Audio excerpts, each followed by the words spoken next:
All right. Day 2 of free agencies in the books. Underwhelming overall. Very underwhelming for Chargers fans.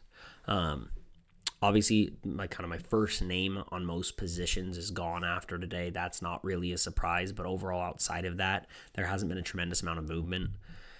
Everybody told us it wasn't going to be a really active free agent class based off of the quality of players. It's very much shaping up to be that way. Am I surprised that we have made 0 moves today outside of finding out contract values? Yeah, that's a little bit surprising, but it's not the end of the world either. Jonathan Allen gone, way more money than I would have expected. Will Fry's gone, more money than I would have expected, but he did play extremely well when he was healthy last year. Juwan Johnson, that one hurt a little bit just because I really liked him as a schematic fit for us. Gives us the edge that we need in the passing department, but he's also a willing, capable blocker, good size. I just think he fit exactly what we wanted to do here. That being said, there's still tight ends available. Hopefully tight ends available. We'll get to that in just a second. And so outside of that, nothing really moved. Most of my guys that I still would like to go get are out there. I would not be surprised if we see a trade. Could it be a big trade? Yes, I do. I don't expect it. Let's put it that way. I don't expect it to be a massive trade. Obviously, there's the rumors about Jamar Chase, like he can't get signed to the Bengals. How are they going to afford him? They're going to figure it out. They're going to do something. They wouldn't have franchise tagged T. Higgins and let Jamar Chase walk. There's just no way that it would have happened that way. They would have franchise tagged Jamar. Like, let's be honest. There's the Micah Parsons trade rumors. I think that there could be a little bit of ground in that, but again, I'm talking very little expectations. If he is going to get traded to someone, I think we make the most sense as a fit just based off of how much cap space we have and how we want to design this team. Micah Parsons and Khalil Mack goes crazy. It's what we wanted from Joey Bosa and Khalil Mack, but on steroids a little bit. Again, I'm not getting my hopes up. I don't expect anything. I think the odds are significantly more likely that we see one of our 6th-round picks, especially now that they've announced the exact picks for comp picks. We know we have the 3 6s. We know we have the 2 7s, 3 7s. We have the 5th rounder, obviously. I think any of those picks could be on the move for, I'd be surprised if it's Cooper Kupp. I think the odds are significantly more likely that it's going to be Dallas Goedert or Mark Andrews, just snagging them before they're picked up by another team, because I do think they have massive markets if they hit the open market. Because the deadline is tomorrow. Like, the new league year deadline is tomorrow. We're going to see some movement on that front, whether they outright become available, and I hope to God we're making good pushes for that caliber of player if they do become available, specifically Mark Andrews. Otherwise, I wouldn't be surprised to see us send over a later round pick to grab one of those guys before someone else gets the opportunity to. Would not hurt my feelings at all. In fact, Mark Andrews is probably my number 1 free agent, even though he's not a free agent yet, target. Now, I know Evan Ingram visited the Chargers today. It doesn't move the needle as much for me just because I don't think he has as complete of a route tree.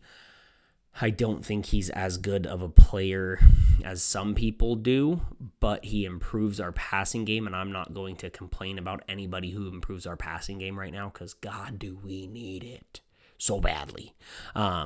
And so, I mean, I'd be very happy for him to get here, but he's definitely like right there at Dallas Goedert level at price.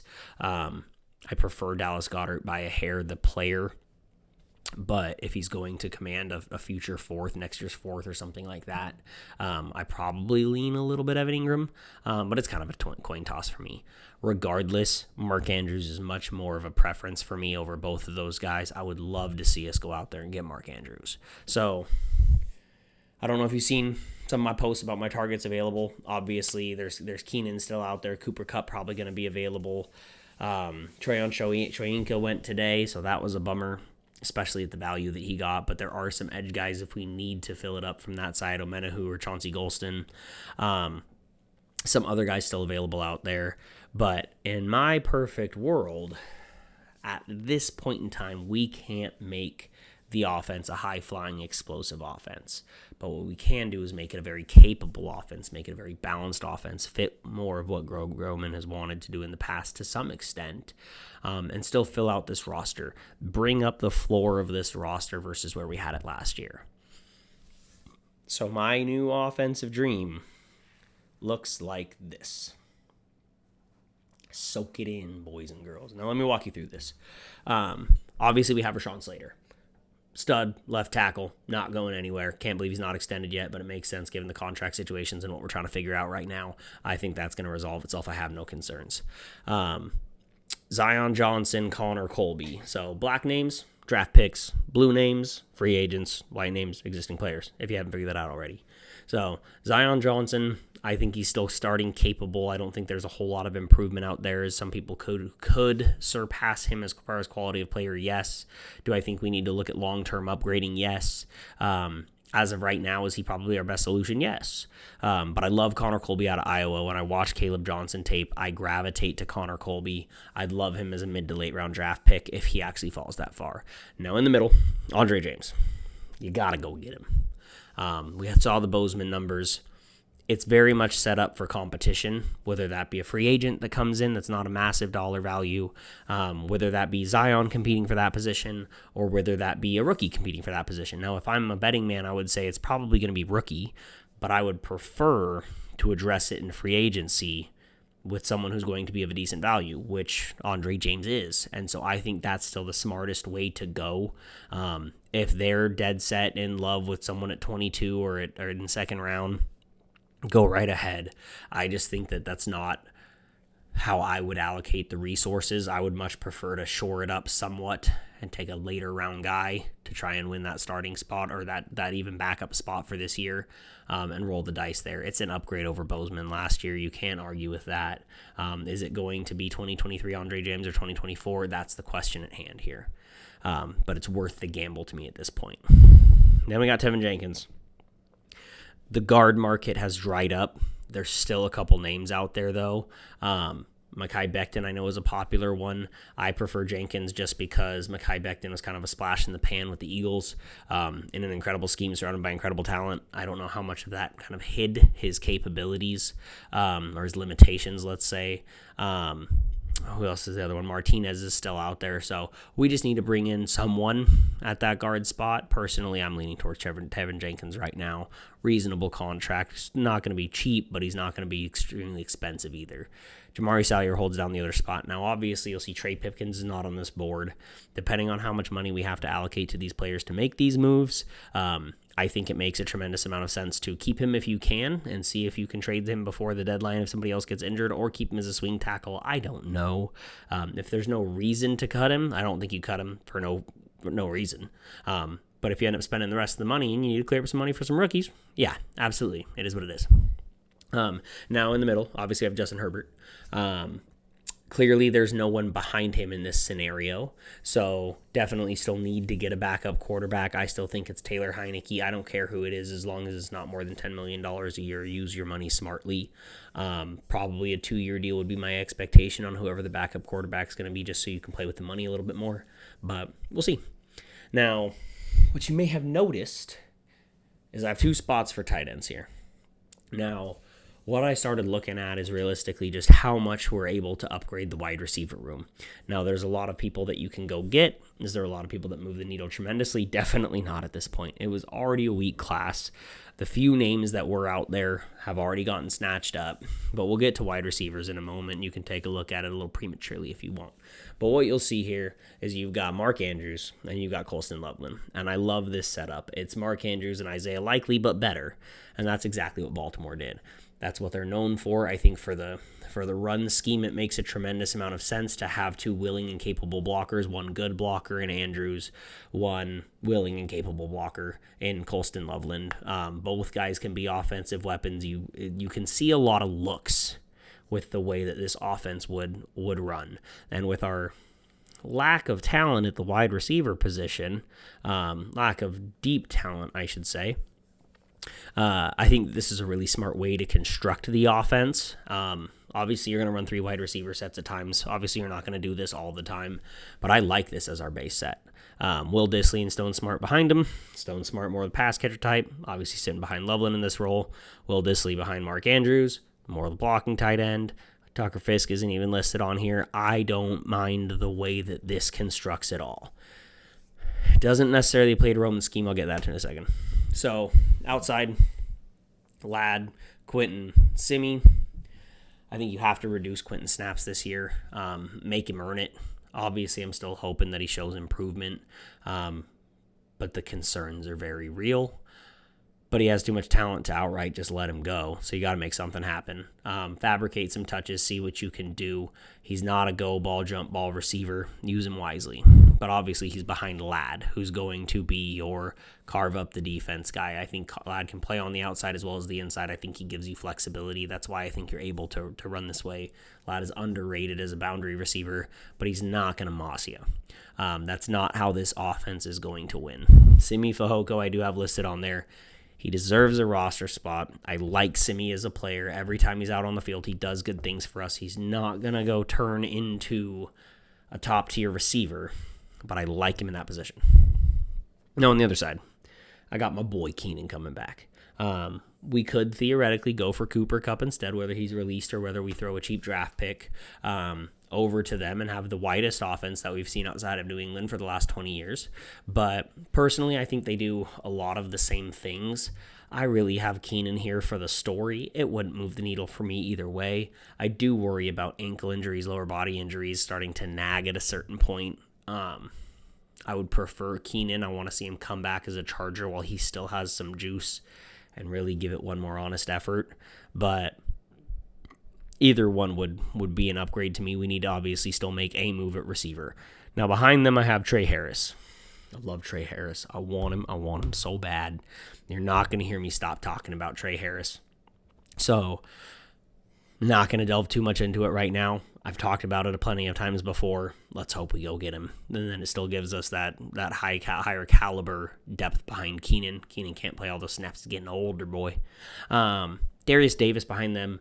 Obviously, he's going to be more of a gadget player. He's not going to be on the field tremendously. He does give you that speed for a deep threat, but he's not your deep go ball contested catch receiver by any means. He's beat the guy and get open. But you still need that element to your offense because we don't really have it anywhere else. Ladd's faster than he's given credit for. Colston Loveland can probably be more of your contested catch guy, but Mark Andrews can do that a little bit too, and I think that's why this set works based off of the free agent pool that's available, and that's why I'm gravitating towards this offense at this point. Does it work for Greg Roman's passing offense? Not so much. He loves to run go routes and throw deep balls. It doesn't make sense. There's no design to it at all. It's just go out there and beat the guy. We don't have the personnel for it. There's no personnel available for it. I think this is the smarter way to do it. Is he going to have to pivot and adjust? Yes. Will he? Who knows? Probably not, but it's worth a try. What this does do is, though, lean directly into the running game to where I think you can give defenses a whole lot of looks, because you don't know where you're going to be coming from with this offensive skill set. You've got so much versatility and so much capability that I think this is the best way for us to move forward, given our limitations, because they're there. We're not going to build a high-flying offense at this point, so let's build an offense that's just that you can't stop. We will just continue to beat you. Think Patriots. We will just continue to beat death by 1,000 cuts. Now, before I want to cut this off, obviously, we got to look at the guys down here. Najee Harris, obviously, resigned with us. Really smart deal structured by Ortiz. Very much a prove-it deal. Gives us the ability to use him as a true bell cow, but still kind of take the best player available in the draft if the guy falls to us. I really like him as our bruiser, as our thumper, wears you down as the game goes on. He's going to stay fresh and you're not. I love him in that role. Is he going to go for 1,400 yards? Probably not. Could he? Absolutely. Just depends on if we can put a line in front of him that can open up some spots. Now, next to him, you see Trevion Henderson. Obviously, they're not going to see the field at the same time, a tremendous amount, but I put them next to each other because I think it is really a 1A, 1B. I think the Lions, this is our Jahmyr Gibbs. Is he Gibbs? No. Is Najee David Montgomery? Yes. So I think that if we play this the right way, you could have a really nice and effective rushing attack with Najee's Thunder and Henderson's Lightning. There's other guys I'd be perfectly fine with. I love Dylan Sampson. It's just about a coin flip between him and Henderson for me. I love the juice that they bring. I think they're just both lightning in a bottle. I do like Judkins, and I do like Ollie Gordon. I just don't like him as much, plain and simple. Specifically, Judkins I have concerns about at the next level, and so it's really Henderson and Sampson for me would be my preference in this offensive scheme, just to give us that absolute juice out of the backfield. If the Greg Roman ever learned about screens, but at least just get us that home run threat out there that Najee's just plain and simple not. At the very bottom, I do have Kyle Juszczyk there. The juice is loose. Go get him. I just think I'm all about versatility. We have to look at this offense in a way that's going to be well constructed and smart and works with what we have available. And I think Kyle Juszczyk, again, in our run scheme and this short intermediate kind of passing attack that we would have constructed here, I think it just makes a tremendous amount of sense, again, to just give them more looks that they don't see coming, keep yardage short, keep us on pace, keep us on schedule on first, second, third down. I think this gives us a tremendous amount of value. So this is absolutely where I'm leaning. Is it going to come true? Probably not. Is something close to it going to come true? I sure hope so. Let's see what we can make happen, boys and girls. Let me know what you think. If you think I'm a psychopath, let me know. If you think I'm a genius, let me know. I'd love to hear your feedback, guys. So go Bolts, day 3. If you liked this video, please give me a follow on Twitter or X at Erdman Chargers, shown on the graphic here, or subscribe to my YouTube channel at Nature's Calls Pod.